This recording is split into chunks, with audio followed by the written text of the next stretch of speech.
Samantala, nalunod ang isang babaeng abogado sa isang bukal sa Peñarubia, Abra. Ayon po sa inisyal na investigasyon ng pulis, nagtungo roon ang biktima para mag-picnic. Iniwan raw muna ng driver ang kanyang amo para sa privacy niya, pero nang balikan, nakita niyang nalunod na ang kanyang amo.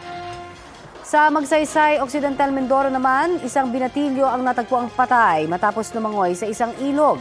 Batay sa ulat, tumalon ang 16 anyos na biktima mula sa isang bangin papuntang ilog.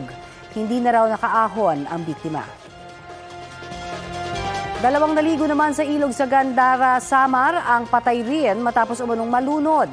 Ayon sa pulisya, lumalangoy ang dalawa nang biglang lumakas ang agos sa ilog.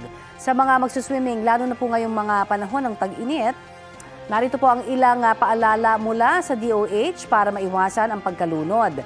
Huwag pong lumangoy mag-isa, umiwas sa malalim na bahagi ng pinaglalangoyan, mag-aral lumangoy. Kung may bata, papaalalahanan po yung mga ito na huwag maglaro sa malalim na bahagi ng pool o dagat. Tiyakin ding may kasamang nakatatanda ang mga bata. Iwasang lumangoy kung nakainom ng alak at magsanay ng paglalapat ng first aid.